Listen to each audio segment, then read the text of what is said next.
No left side and right side. Now the other thing here that I'm doing is I'm putting all this together. I'm thinking about which way my grain goes. And I am technically doing it wrong. I'm actually putting the grain the weaker way. Don't know. Yeah, so this piece here, can't really see it very well. Rainbow out, not rainbow in. See there, I'm doing rainbow in, which means it's pressing on the middle. I don't know if you can see that grain on that. Probably not. But you see by the shape of that, the outside of the log is facing in. That's the stronger way to do this, because this is wrong for a bench because it's going to split. You're prying into the weakness. You want the stronger part on the outside. This is your back ridge, technically. So rainbow in is weaker than rainbow out, but because this is a shelf, it's not going to be handling a lot of weight with movement. It's not going to be getting moved around a lot. I'm fine with it, and it gives me a little bit nicer finished piece. But that's something to consider with your benches: rainbow in, rainbow out. Inside and outside of the log is important if you're looking for more strength. And over the years, I figured this out. It's not something that just came to me naturally. It's through having them crack a lot. When you break lots of pieces and you make lots of mistakes, that's when you learn. At least that's how I learn. Probably to the height that I need for my sides. We're going to go as though we're facing the bench, the same. And look at that. We're almost there.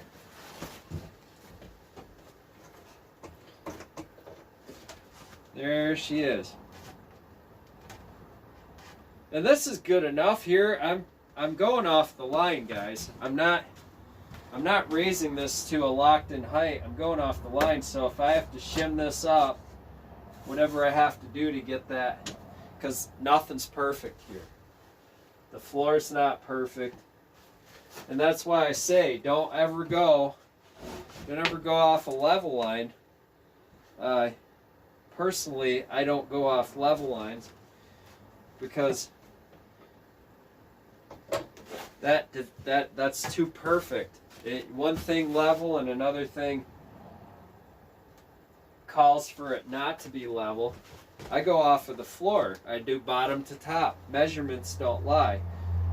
A level can fool you on an uneven floor. If you put this bench on an uneven floor and you measured a perfectly level top, you did a level line from here to there, and then it doesn't make sense.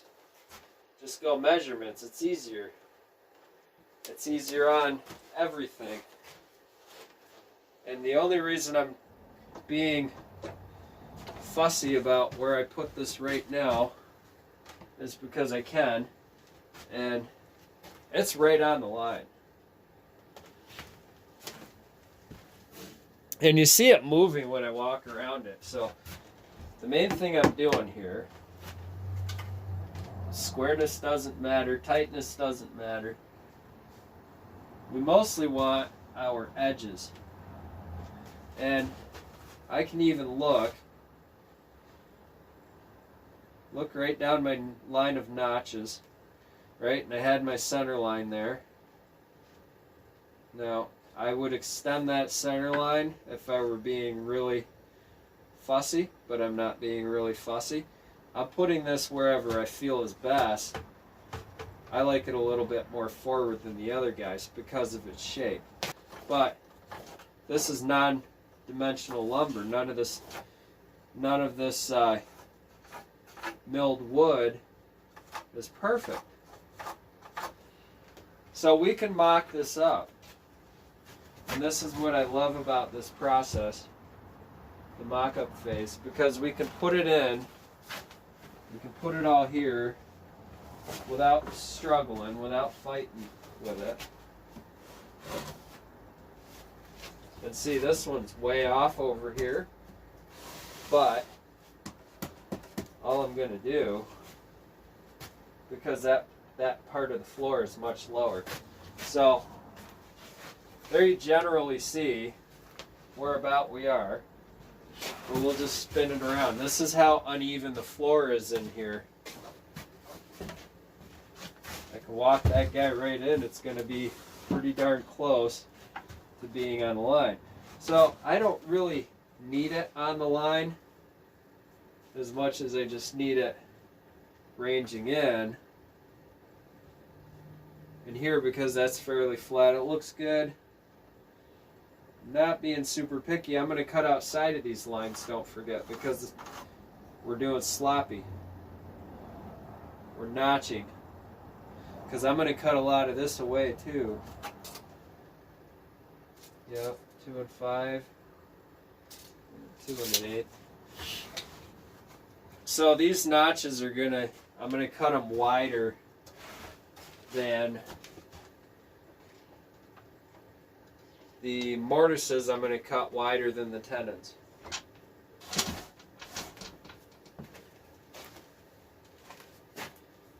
You get a different saw here. This is where the dime tip, if you can get that super micro chain, whatever they call it, the little bracelet chain. I got it to work with this Husqvarna bar. This is a 50 gauge bar that works with the 43 thousandths chain, believe it or not. It's a very lightweight, cheap bar. It was like 50 bucks, maybe 60, if that, from a shop. They had them sitting there. They said that people are buying those battery saws and buying this bar with them and putting them on there and learning how to carve, because these are better than the steels are. So we just go in.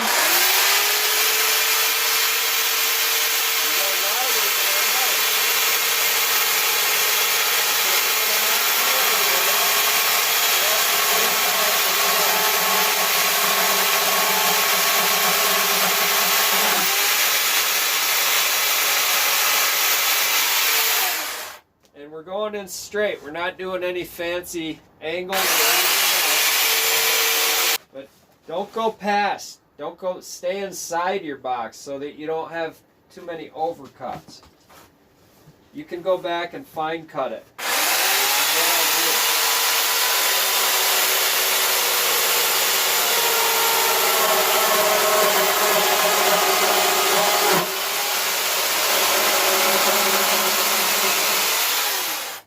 The other thing is when you plunge through, when you actually plunge through and open up on the other side, your saw is going to jump. So that's why you want to stay back a little bit.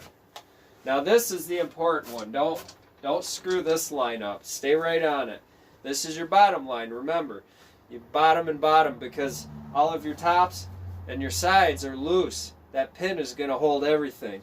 You want your bottom tight and you want your pin tight. As long as you have that right angle on each side, it's going to hold everything together.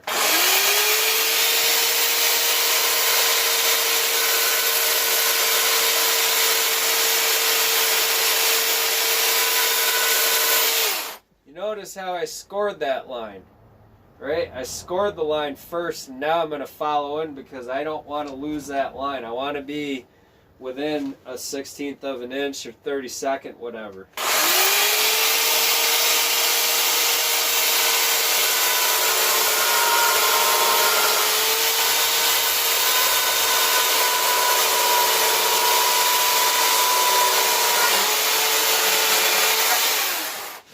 Too, remember, all your slabs are uneven.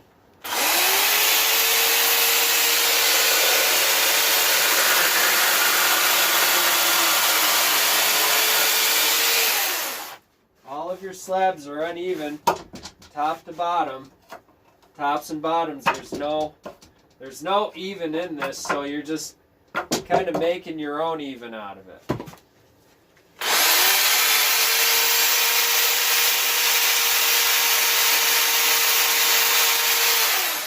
It takes practice and it takes a steady hand. I can't tell you exactly, because I've done so many of these, that I can't tell you exactly how to determine that part. See, there we're a little tight. So we want to open that up. We don't want to cut this. We want to cut our notch, our tenon out. I would rather open the top and the sides of the tenon because those are not as important. Those are mostly holding all this together, and for looks, it looks better if they're tighter.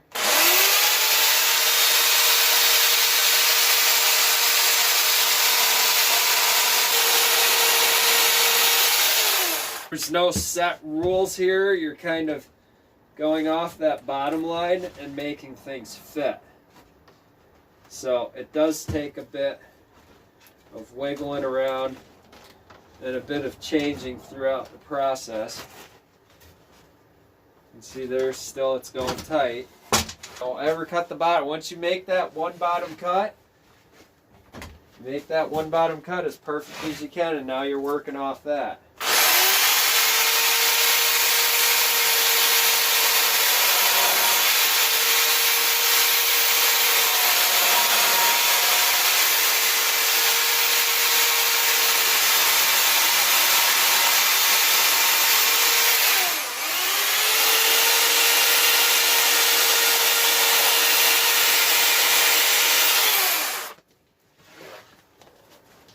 I know I talk a lot, and I know I go slow, but this is how I learned. I'm sorry if it's not fast enough for a lot of people out there. I'm not doing it for that. If I wanted a million hits video, I'd put a clown suit on and set my hair on fire.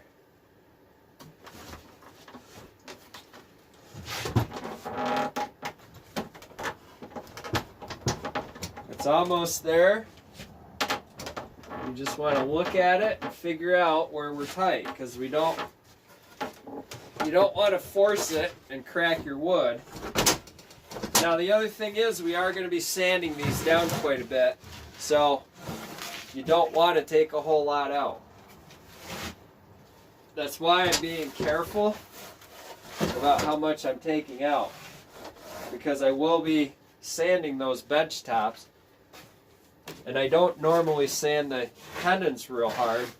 I actually do a light sanding on them to avoid losing too much.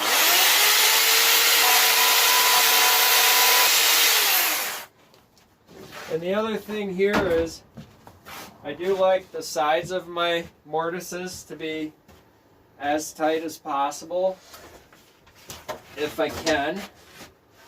It looks better, and it does add some sturdiness to the whole thing. But in the end, that pin pushing against the side is what's actually holding everything together. And there, it's pretty tight, and I'm kind of sloppy here, but it's not the worst thing in the world. Now, ideally, I like my tails to be a little bit longer. I don't know if I'm going to put pins in this one, because there's not a whole lot of room here for a pin. It doesn't make a whole lot of sense to put a small pin in. So we will see as we get there exactly what we need to do at that point. But there's the one side all cut and fit up. And so here comes the other side. And now I bypassed the quick adjust on this just by putting some washers in, because the holes didn't line up and I didn't feel like taking the time to drill it out and make it all fit. That's why I keep tightening it, because the quick adjust block will actually hold your bar from pushing back when the saw skips on the tip.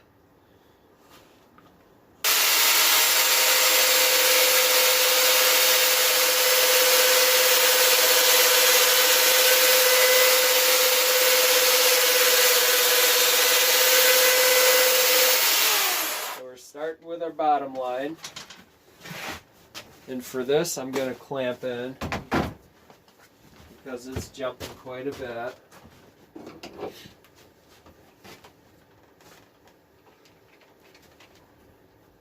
Shouldn't need a whole lot of clamp on it, just enough to hold it still.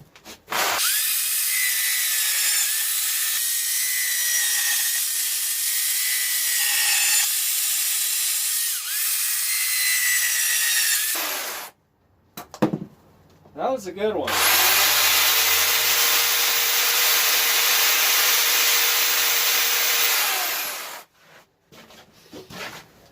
So we'll see how this other end fits. It might lock right in.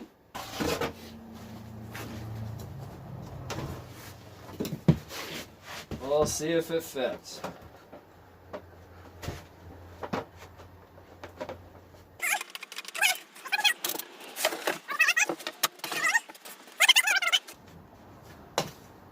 Not measure twice, cut once. I cut like 5 times, make it fit for me. Stuff to fit tight. I'm not nailing stuff together. I'm not a carpenter. Even with stonework, I'll measure and then I'll cut 5 times to make it fit right. Because that's more important. If it fits right, 100 years from now, nobody's ever going to look at that and go, oh, he was a real fast builder. No, they're going to look at it and say, man, that's tight. You know? They're going to say, man, that's nice. Look how tight that is. So I'm probably going to do pins in these, but I'm just going to risk on this one over here. This guy is sitting crooked because of our floor. You see, that's how crooked my floor is. I don't ever depend on what's on the floor. So I have my holes cut for that for the pins. I have this guy in, and I'm going to cut his pins. Thanks for hanging out, guys. Next couple of videos, we're going to get into the final fit and finish, making the pins and going over, you know, the more detailed stuff with fit and finish, making everything so it's going to fit together right, and we may even get to a point where we show the installation and how I deal with, you know, unevenness, uneven floors, or even the unevenness of the Alright, have a good one. How's that for you?